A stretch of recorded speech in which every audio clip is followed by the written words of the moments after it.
ఊరికేలా ఏదో ఒకసారి అలా కళ్ళతో చూసి చెప్పేటటువంటి విషయం కాదు. ఇది చాలా గంభీరమైనటువంటి విషయం. ఇంత గంభీరమైనటువంటి విషయాన్ని చెప్పాలి అని అంటే ఏదో ఒక మూల ప్రమాణాన్ని పెట్టుకొని చెప్పాలి. కాబట్టి మన ఇష్టం వచ్చినట్టుగా ఒక్కొక్కళ్ళు ఒక్కొక్క రకంగా చెప్పుకుంటూ పోతే ఇంకా చివరికి గందరగోళమే మిగులుతుంది. కాబట్టి ఏం చెప్పినా కూడా ప్రమాణాన్ని పెట్టుకొని చెప్పాలి. ప్రమాణాలన్నిటిలోనూ కూడా ఉత్కృష్టమైనటువంటి ప్రమాణం ఏమిటి అని అంటే వేదం, శృతులు. ఆ శృతులే అత్యంత ఉత్కృష్టమైనటువంటి ప్రమాణాలు. కాబట్టి నువ్వు ఏం మాట్లాడినా కూడా అది శృతి సమ్మతంగా ఉండాలి. శృతి సమ్మతంగా ఉంది అని అంటే అప్పుడు నేను కూడా దాన్ని ఖచ్చితంగా అంగీకరిస్తాను.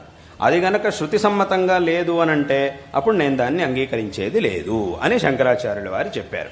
కాబట్టి నువ్వు చెప్పేది సరిగ్గా ఉందా లేదా అనేది నిర్ణయించాల్సింది, అది నచ్చాల్సింది నచ్చకపోవాల్సింది నాకు కాదు, శృతికి, వేదానికి. అంటే అది వేద సమ్మతంగా ఉండాలి. వేద సమ్మతంగా ఉంది అని అంటే ఒప్పుకుంటాం, లేదంటే లేదు అనేది శంకరుల యొక్క అభిప్రాయం. కాబట్టి శంకరాచార్యుల వారు ఏం చేశారు అని అంటే సంపూర్ణంగా వేదములన్నింటినీ కూడా చూసి అవలోకన చేసి విచారణ చేసి ఏం ప్రతిపాదించారు అనంటే ద్వైతం అనేది మామూలుగా వ్యావహారికంగా ఉండనే ఉంది, కానీ అక్కడితో ఆగడానికి వీల్లేదు. అంతిమమైనటువంటిది ఏమిటి అనంటే అద్వైత తత్వం.